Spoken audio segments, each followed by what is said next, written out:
Petrol diesel ಬೆಲೆ ಏರಿಕೆ ಖಂಡಿಸಿ ಕೇಂದ್ರ ಸರ್ಕಾರದ ವಿರುದ್ಧ ಉಡುಪಿಯಲ್ಲಿ ಕಾಂಗ್ರೆಸ್ ಇಂದು ಸೈಕಲ್ ಏರಿ ಪ್ರತಿಭಟನೆ ನಡೆಸಿದೆ. ಮಾಜಿ ಸಚಿವ ವಿನಯ್ ಕುಮಾರ್ ಸೊರಕೆ, ಜಿಲ್ಲಾಧ್ಯಕ್ಷ ಅಶೋಕ್ ಕುಮಾರ್ ಕೊಡುವೂರು, ಯುವ ಕಾಂಗ್ರೆಸ್ ಜಿಲ್ಲಾಧ್ಯಕ್ಷ ದೀಪಕ್ ಕೋಟ್ಯಾನ್, ಪ್ರಮುಖರಾದ ಜಿಲ್ಲಾ ಕಾಂಗ್ರೆಸ್ ಉಸ್ತುವಾರಿ ಶಶಿಧರ್ ಹೆಗಡೆ, ಪ್ರಶಾಂತ್ ಜತನ, ಕಿಶನ್ ಹೆಗಡೆ ಸೇರಿದಂತೆ ಮತ್ತಿತರರು ಉಪಸ್ಥಿತರಿದ್ದರು.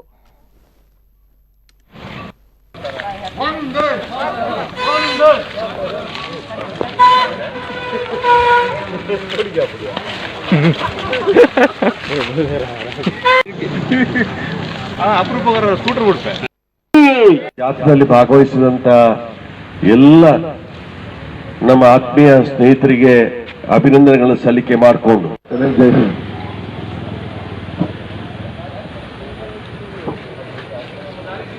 ನಮ್ಮ ಉಸ್ತುವಾರಿಗಳಾದಂತ ಶಶಿಧರ್ ಹೆಗ್ಡೆ ಅವರೇ,